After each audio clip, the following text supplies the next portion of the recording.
नमस्कार, जय हिंद साथियों। स्वागत है आप सभी का आपके अपने यूट्यूब चैनल अमन स्टडी पॉइंट में। साथियों, हाजिर हैं एक और महत्वपूर्ण वीडियो के साथ, जिसमें हम बाल विकास एवं शिक्षा शास्त्र के महत्वपूर्ण 30 प्रश्नों को देखेंगे। और ये सभी जो प्रश्न हैं आपके सीटेट के 21 सितंबर 2014 के एग्ज़ाम में पूछे जा चुके हैं। तो यह प्रश्न जो है प्राथमिक स्तर के लिए काफ़ी महत्वपूर्ण है। तो चलिए शुरू करते हैं वीडियो को, और वीडियो में पूरे अंत तक बने रहिएगा। सबसे पहले आपका जो प्रश्न है आपके स्क्रीन पर दिखाई दे रहा होगा। यहाँ पर निर्देश दिया गया है, निम्नलिखित प्रश्नों के उत्तर देने के लिए सबसे उचित विकल्प चुनिए। तो यहाँ पर प्रश्न को पढ़ने के बाद उचित विकल्प का चयन करना है। तो चलिए देखते हैं पहले प्रश्न को। किसने सबसे पहले बुद्धि परीक्षण का निर्माण किया था? ऑप्शन है अल्फ्रेड बिने, Charles Edward Spearman, Robert Sternberg या फिर डेविड वेसलर। तो यहाँ पर जो हमारा राइट आंसर जाएगा ऑप्शन ए के साथ, अल्फ्रेड बिने ने जो है सबसे पहले बुद्धि के परीक्षण का निर्माण किया था यहाँ पर, इसलिए हमारा राइट आंसर चला जाएगा ए के साथ। और बुद्धि का एक कारक सिद्धांत किसने दिया था? अल्फ्रेड बिने ने। बुद्धि का द्विकारक और त्रिकारक सिद्धांत दिया था स्पीयरमैन ने। और इसी के साथ बुद्धि का जो है बहुकारक सिद्धांत दिया था थॉर्नडाइक ने। हम आपको यहाँ पर एक प्रश्न से बहुत सारे प्रश्नों को बताएंगे।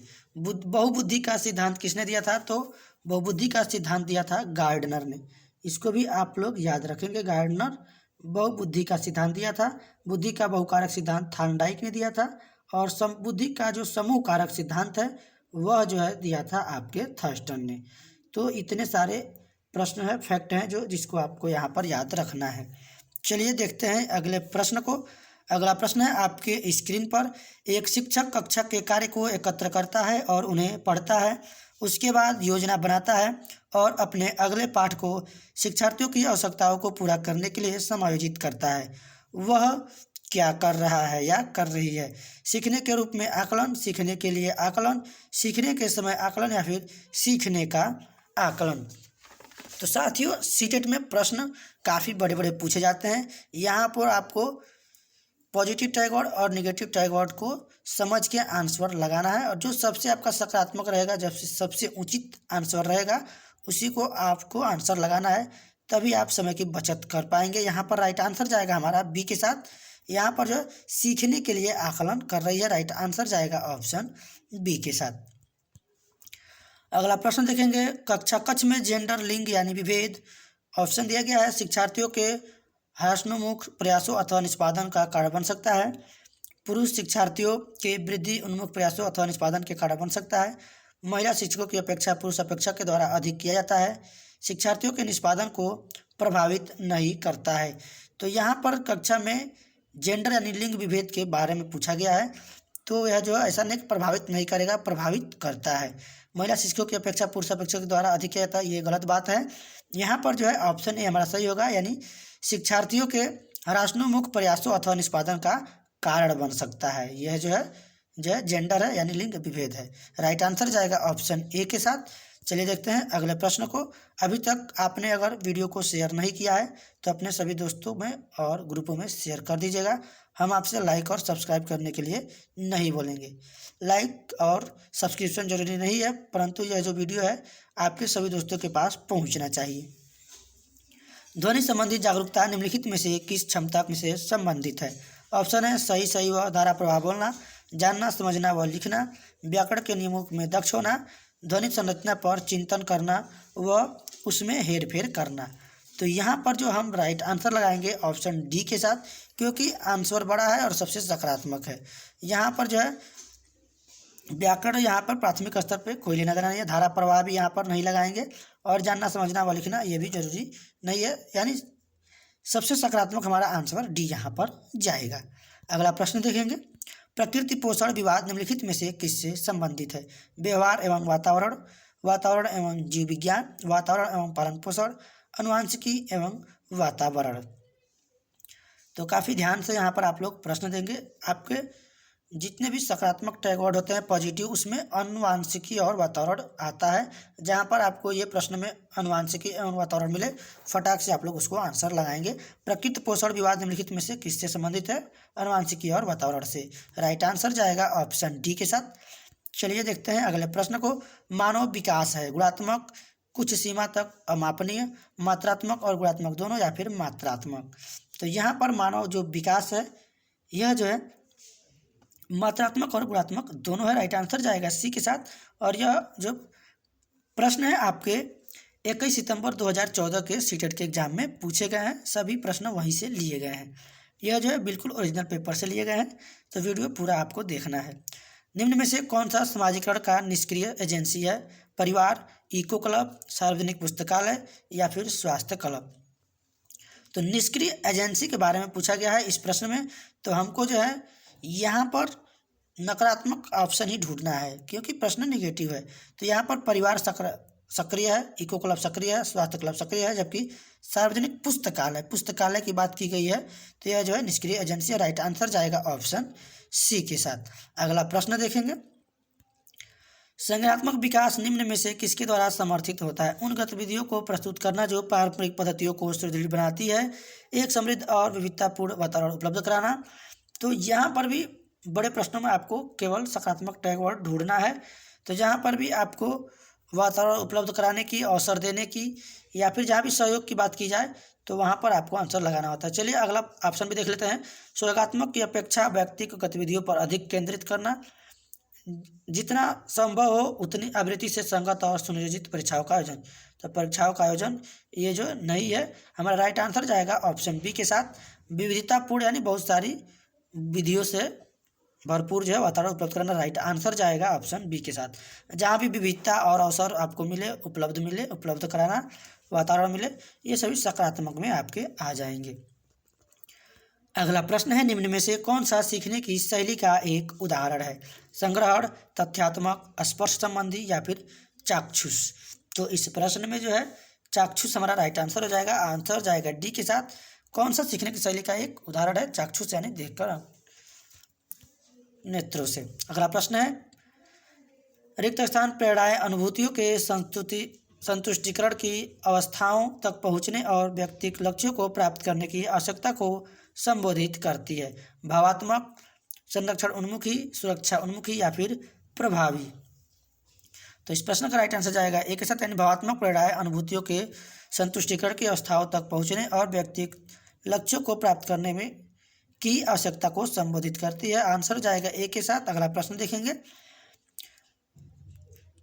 यह जो प्रश्न दो बार यहाँ पर आ गया है। चलिए देखते हैं अगले प्रश्न को। एक आंतरिक बल जो प्रोत्साहित करता है और व्यवहार परक प्रतिक्रिया करने के लिए बाध्य करता है एवं उस प्रतिक्रिया को विशिष्ट दिशा उपलब्ध कराता है। कौन कराता है? अध्यवसाय, संवेग, वचनबद्धता, या फिर अभिप्रेरण। तो यहाँ पर जो अभिप्रेरणा है यह जो है उसे विशिष्ट दिशा उपलब्ध कराता है। अगला प्रश्न देखेंगे। निम्नलिखित में से कौन सा कारक अधिगम को सकारात्मक प्रकार से प्रभावित करता है? सहपाठियों से प्रतियोगिता, अर्थपूर्ण संबंध, माता पिता की ओर से दबाव, या फिर अनुत्तीर्ण हो जाने का भय। तो यहाँ पर भय और दबाव हमको नहीं लगाना है।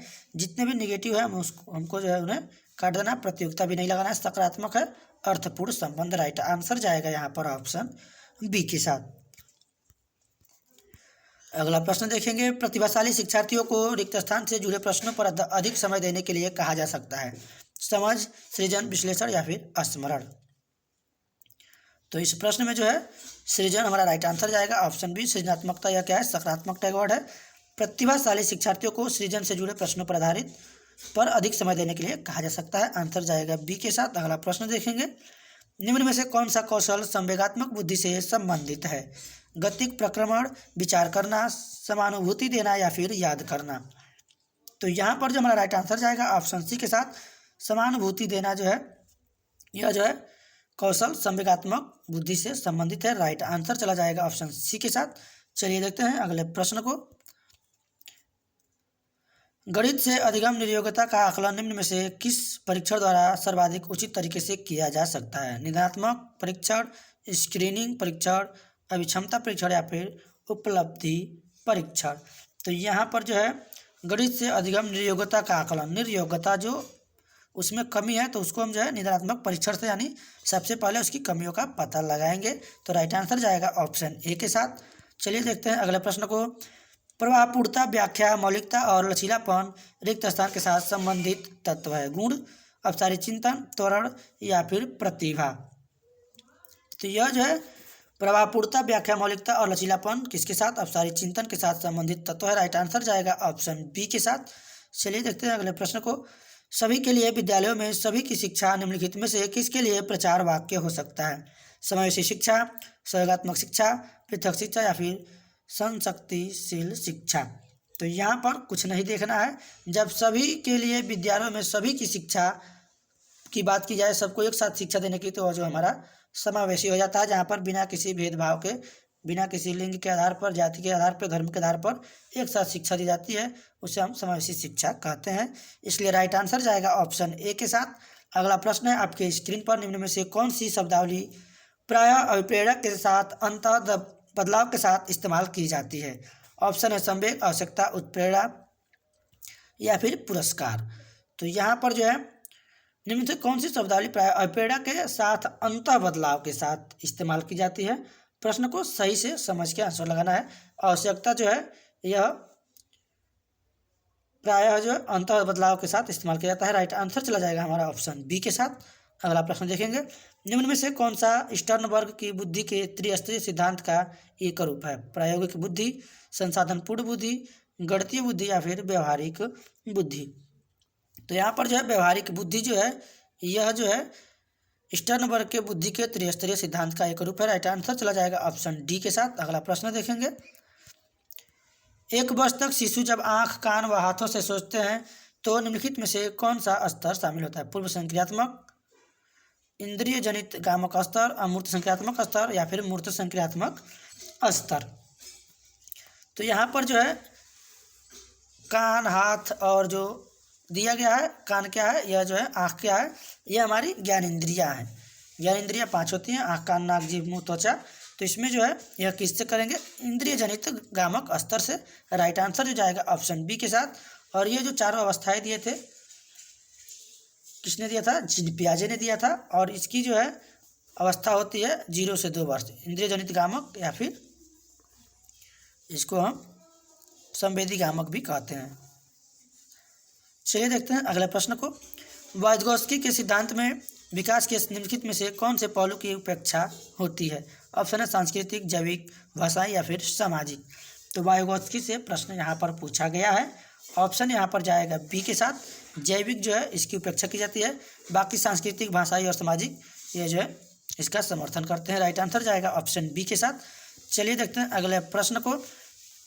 छात्राएँ अपनी उम्र के लड़कों की तरह गणित में अच्छी हैं। अपनी उम्र के लड़कों की तुलना में अच्छी स्थानिक उदाहरणों में कम कुशलतापूर्ण निष्पादन करती हैं। भाषिक और संगीत संबंधी अधिक क्षमताएं रखती हैं या फिर गणित के सवाल अच्छे से सीखती हैं, लेकिन उन्हें तब कठिनाई आती है जब उनसे उनके तर्क के बारे में पूछा जाता है। तो यहाँ पर जो हमको आंसर लगाना है, सबसे सकारात्मक आंसर लगाना है, यानी कि छात्राएँ जो हैं अपनी उम्र के लड़कों की तरह गणित में अच्छी हैं। यहाँ पर किसी के बीच कोई भेदभाव नहीं करना है, यानी सकारात्मक आंसर लगाना है, जो कि ऑप्शन ए में दिया गया है। राइट आंसर जाएगा हमारा ऑप्शन ए के साथ। चलिए देखते हैं अगले प्रश्न को। ग्रेड अंकों से कैसे अलग है। यह प्रश्न निम्न में से किस प्रकार के प्रश्नों से संबंध रखता है। विश्लेषणात्मक, मुक्त अंत, समस्या समाधान या फिर अपसारी। तो यह जो है ग्रेड अंकों से किस प्रकार से अलग है, यह विश्लेषणात्मक प्रश्नों से संबंध रखता है। राइट आंसर चला जाएगा ऑप्शन ए के साथ। अगला प्रश्न देखेंगे।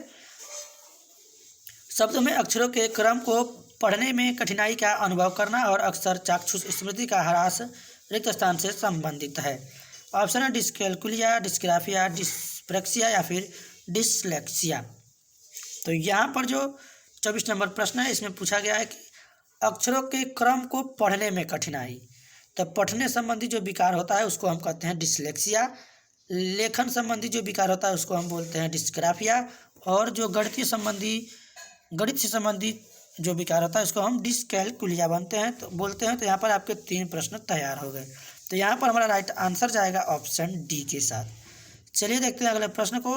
और अगले प्रश्न को देखते हुए हम आपको एक महत्वपूर्ण सूचना बता दें कि हम जो है अब प्रीवियस ईयर के मैथ के जो है कुछ प्रश्न अपने वीडियो पर आपको कराने वाले हैं। तो आप जो है उस वीडियो को देखना मत भूलिएगा। अगला प्रश्न है, रिया कक्षा में पिकनिक तय करने हेतु ऋषभ से सहमत नहीं है। वह सोचती है कि बहुमत के अनुकूलन बनाने के लिए नियमों का संशोधन किया जा सकता है। यह सहपाठी विरोध पियाजे के अनुसार निम्नलिखित में से किससे संबंधित है? संज्ञानात्मक अपरिपक्वता, प्रतिक्रिया, सहयोग की नैतिकता या फिर विषमांग नैतिकता। तो इस प्रश्न को अगर आप थोड़ा सा ध्यान देंगे तो यहाँ पर जो है आपको समझ में आएगा कि आंसर कहाँ पे लगाना है। यहाँ पर प्रश्न में पूछा गया है कि रिया कक्षा में पिकनिक तय करने हेतु ऋषभ से सहमत नहीं है। वह सोचती है कि बहुमत के अनुकूलन बनाने के लिए नियमों का संशोधन किया जा सकता है, यानी वो नियमों में संशोधन करने की सोच रही है। यह सहपाठी विरोध पियाजे के अनुसार किससे संबंधित है? तो यह जो है सहयोग की नैतिकता से संबंधित है, यानी राइट आंसर हमारा जाएगा यहाँ पर ऑप्शन सी के साथ। अगला प्रश्न है, वे शिक्षक जो विद्यालय आधारित आकलन के अंतर्गत कार्य करते हैं, उन्हें प्रत्येक शिक्षार्थी को प्रत्येक विषय में परियोजना कार्य देना पड़ता है। शिक्षार्थियों के मूल्यों और अभिवृत्तियों का आकलन करने के लिए रोजाना उनका सूक्ष्म अवलोकन करते हैं, व्यवस्था के लिए स्वामित्व की भावना रखते हैं, या फिर उन पर अधिक कार्य का बोझ रहता है क्योंकि उन्हें सोमवार की परीक्षा सहित अक्सर परीक्षा लेनी पड़ती है। तो यहाँ पर जो हम राइट आंसर लगाएंगे ऑप्शन सी के साथ। कहा गया कि वे शिक्षक जो विद्यालय आधारित आकलन में के अंतर्गत कार्य करते हैं, उनके जो है व्यवस्था के लिए स्वामित्व की भावना रखते हैं। राइट आंसर जाएगा ऑप्शन सी के साथ। अगला प्रश्न है, अल्बर्ट बैंडुरा के सामाजिक अधिगम सिद्धांत के अनुसार निम्न में से कौन सा सही है? बच्चों के सीखने के लिए प्रतिरूपण यानी मॉडलिंग एक मुख्य तरीका है। अनसुलझा संकट बच्चे को नुकसान पहुंचा सकता है। संज्ञानात्मक विकास सामाजिक विकास से स्वतंत्र है, या फिर खेल अनिवार्य है और उसे विद्यालय में प्राथमिकता दी जानी चाहिए। तो यहाँ पर जो है आंसर हमारा जो जाएगा ऑप्शन ए के साथ, यानी बच्चों को सीखने के लिए प्रतिरूपण मॉडलिंग एक मुख्य तरीका है। राइट आंसर जाएगा ऑप्शन ए के साथ। खेल विधि के जनक कौन है? यहाँ पर फ्रॉवेल है, इसको आप लोग याद रखेंगे। संज्ञानात्मक विकास किससे संबंधित है? यह जीन पियाजे से संबंधित है, इसको भी आप लोग याद रखेंगे। जब बच्चे एक अवधारणा को सीखते हैं और उसका प्रयोग करते हैं तो अभ्यास उनके द्वारा की जाने वाली त्रुटियों को कम करने में मदद करता है। यह विचार किसके द्वारा दिया गया है? जीन पियाजे, जे.बी. वाटसन, लेव वाइगोस्की या फिर ई.एल. थॉर्नडाइक। तो इस प्रश्न का जो राइट आंसर जाएगा हमारा ऑप्शन डी के साथ। यह जो है थॉर्नडाइक के द्वारा दिया गया है। अगला प्रश्न है, सिद्धांत चरित्र के द्वारा नवीन अवधारणाओं की समझ बढ़ाते हैं। विशिष्ट विवरण के पर एकाग्रता केंद्रित करने से, अध्ययन के लिए शैक्षणिक विषय वस्तु की प्राथमिकता तय करने, तर्कपूर्ण ढंग से सूचनाओं को व्यवस्थित करने की योग्यता को बढ़ाने से, या फिर विषय क्षेत्रों के बीच ज्ञान के स्थानांतरण से। तो यहाँ पर जो है तर्कपूर्ण दिया गया है जो कि सकारात्मक है। सिद्धांत चित्र तर्कपूर्ण ढंग से सूचनाओं को व्यवस्थित करने की योग्यता को बढ़ाने के द्वारा नवीन अवधारणाओं की समझ बढ़ाते हैं। राइट आंसर जाएगा ऑप्शन सी के साथ। तो इस वीडियो का आखिरी प्रश्न है आपके स्क्रीन पर, निगमनात्मक तर्कड़ा में शामिल है। विशिष्टता से सामान्य की ओर तर्कड़ा, ज्ञान का सक्रिय निर्माण और पुनर्निर्माण, अन्वेषण परक सीखना एवं स्वतः खोज परक संबंधी पद्धतियाँ, सामान्य से विशिष्ट की ओर तर्कड़ा। तो इस प्रश्न का जो राइट आंसर जाएगा ऑप्शन डी के साथ। सामान्य से विशिष्ट की ओर तर्कड़ा जो है निगमनात्मक तर्कड़ा का में शामिल है। तो आपको हम बता दें, जो निगमन विधि होता है वह जो है पहले नियम और उसमें फिर उदाहरण दिया जाता है, और जो आगमन विधि होता है उसमें पहले उदाहरण दिया जाता है और फिर बाद में नियम बताया जाता है। तो इसको आप लोग याद रखेंगे। ये सामान्य से विशिष्ट की ओर संबंधित होता है, और जो आगमन विधि होता है वह विशिष्ट से सामान्य की ओर जो है,